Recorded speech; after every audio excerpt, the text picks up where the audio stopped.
ఇవాళ రాష్ట్రంలో ఎవరికి కూడా శాంతి లేదు, భద్రత లేదు. కहीं सुकून नहीं है, कहीं సెక్యూరిటీ भी नहीं है. రేవంత్ రెడ్డి ఏడాది పాలనలో ఎప్పుడన్నా మీరు చూడుండ్రి, ముఖ్యమంత్రి కాకముందు కంటే ముఖ్యమంత్రి అయిన ఏడాది పాలనలో కూడా ఓర్లుడు తప్ప ఓదార్పు లేదు. ఓర్లుడే ఏమనంటే పేగులు మెడలేసుకుంటా, సీర్తా, సంపుతా, గోటీలాడతా, లాగుల తొండలు జొరగొడతా గివ్వే తప్ప ఒక వర్గాన్ని ఎవరినైనా ఓదార్చిండా?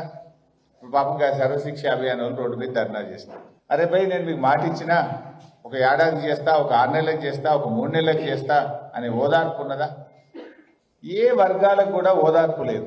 అడిగిన వాళ్ళను అదరగొట్టుడు, ప్రశ్నించిన వాళ్ళ మీద పగబట్టుడు, ఇది అలా ఈ రాష్ట్రంలో నడుస్తున్నది. అసెంబ్లీలో మేము అడిగినాం అనుకో అదరగొడతాడు. అసలు అడిగింది ఒకటి ఉంటుంది అని చెప్పేది ఒకటి ఉంటుంది. మొన్న మీరు చూసింది అసెంబ్లీలో మేము అడిగింది ఏంది, ఆయన మాట్లాడింది ఏంది, అడిగిన దానికి సమాధానం లేదు. ఆయన అడ్డగోలుగా అదరగొట్టే మాటలు మాట్లాడితే మళ్ళీ మాకు మైకి ఏంటి అంటే స్పీకర్కి చెప్తాడు, ఇలా మైకి చెప్పుర్రి అని. అసెంబ్లీలో కూడా రేవంత్ రెడ్డి గారు అన్ని అబద్ధాలు మాట్లాడి తన హద్దులు దాటి ప్రవర్తించాడు.